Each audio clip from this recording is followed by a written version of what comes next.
What's up, guys? This is English Grammar Explained, and today I want to show you some more examples of using complex object.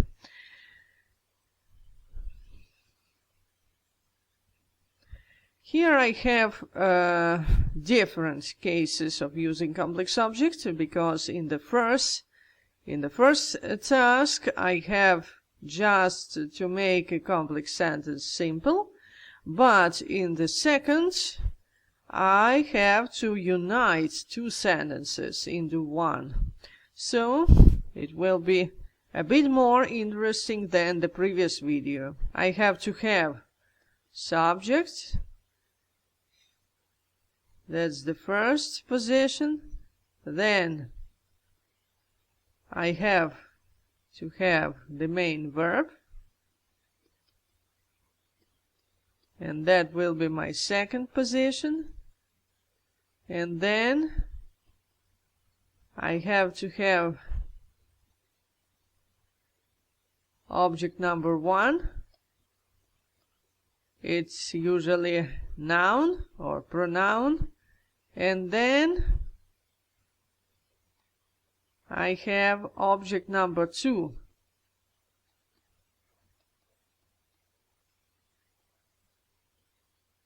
That's the fourth position, object number two, and this is my infinitive or participle. My first sentence, it's a complex sentence. So, Mom doesn't think Jessica should stay out late with her friends. So, what is my main subject? The subject is Mom. Then I have my main verb. Doesn't think. So, doesn't is just auxiliary verb. So, think is my main verb. Then I have an object, Jessica. Actually, it is the other subject, because here I have two parts, two sentences in one. These two parts are quite independent. Jessica, and then I have a modal verb. Okay, this is interesting. And then I have infinitive. So I will use this infinitive, and my should will disappear. Pay attention that my main verb slightly changed. Think changed into want. Doesn't remains intact. But why has think changed into want? Because should influences my main verb. To express should, I have to change my main verb.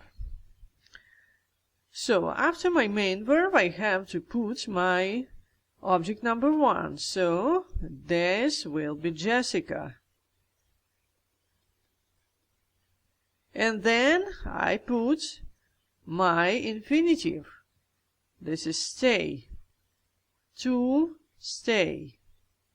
Because in complex object, we usually put infinitive with to. And then all other words.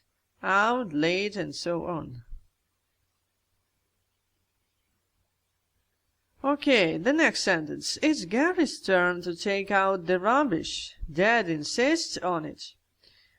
Well, that's interesting, but here we have two sentences. Well, we have to unite them. And as you noticed, Dad insists on appeared first. Is it possible? Yes, of course. This is my main part. This is my subject here, and this is my main verb here. It's ready. So my only task is to find object number one and object number two. my object number 1 and my object number 2, I'm going to take from this sentence, from here, from the first sentence.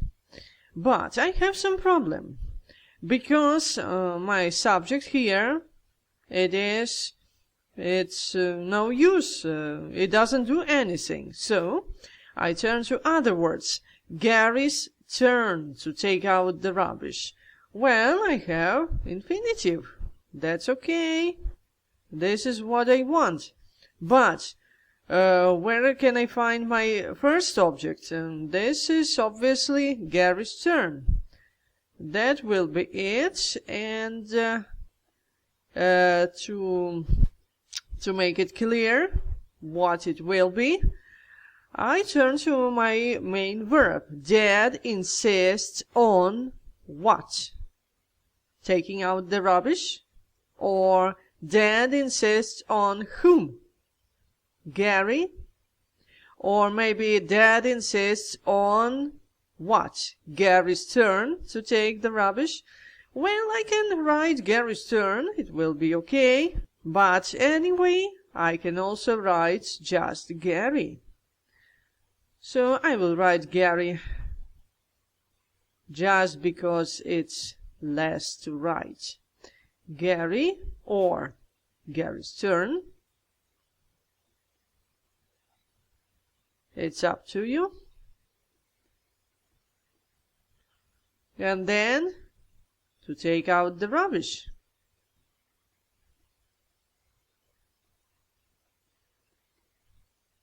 Well, what else? Why don't you come to the cinema with us? I would like, and then something, something. So, we have a question here. Well, if we have a question, it doesn't mean that this question will be in my sentence. Well, it can be, but it's not crucial.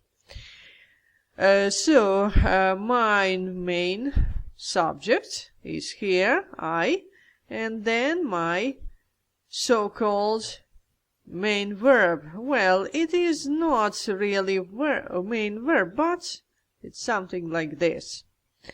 Well, and then I have to put my first object. So, what's the main message of my sentence? Why don't you come to the cinema with us? So, the main word here is what? You. I speak to somebody. So, this is my first object. I would like you. And then, what does the main character do? Or want it to do? Come to the cinema. So, this will be my object number 2. I would like you to come to the cinema. And this is it. So, as you see, my main goal is to find out first the main message of my sentence and then the main character and what it does. This is very important. If you find the main character, in most cases the main character is subject, but sometimes, as you see from the second sentence, this is not so 100%. I have to find the main character and then find what it does, and this is it. My main character will become my object number 1, and what it does becomes my infinitive, or object number 2. So let's go a bit deeper. They must leave now. So I express my thoughts about somebody. I want what? They must leave now. So this is my subject or main character, and then this is what it does, or has to do, or must do, or whatever. So, I want them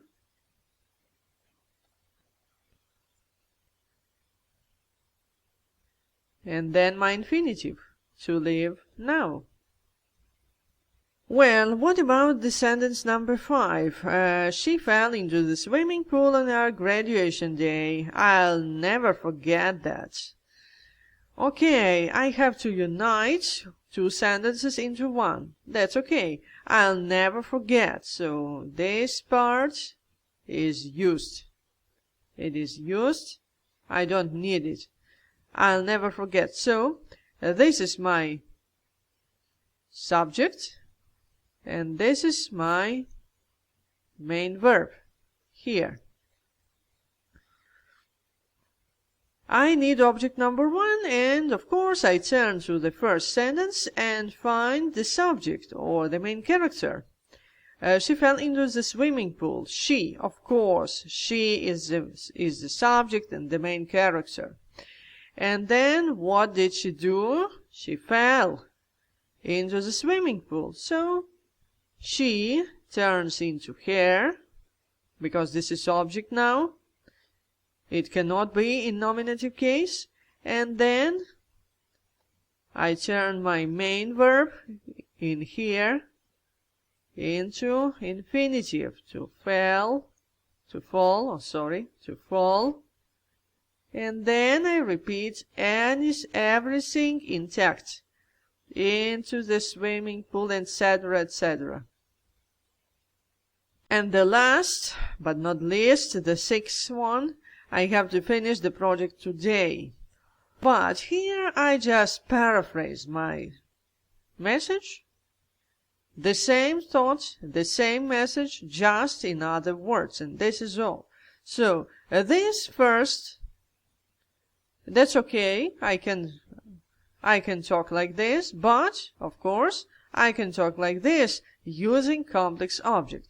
So, my subject is intact, it is here. What about have to? What is this? This is modal verb. Guys, this is modal verb. This is not my main verb. My so-called main verb, but it's infinitive, it's not the main verb, is here.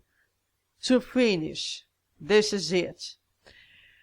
What about my second sentence? And here I have need. Need can also be a modal verb, but here it plays the part of main verb. So this is my main verb. And then I have to put my object number 1, some pronoun or some noun.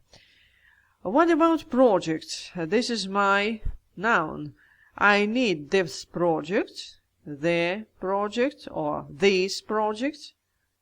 So that's no difference.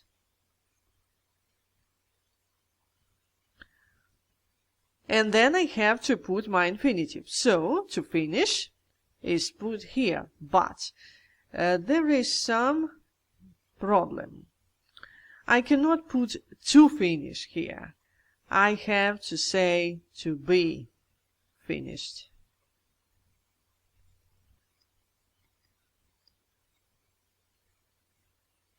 Why? Because the project, my project, doesn't do anything. For example, in the 5th sentence, she fell into the swimming pool. So, she did something. Actually, she did something. In the 4th sentence, they must do something. So, they are active agents. The same thing in the 3rd sentence. You, to come. You are active agent. But in the 6th sentence, the project is not active. It doesn't do anything. So, I have to put passive infinitive. This thing here, this, is passive infinitive. Because my object doesn't do anything.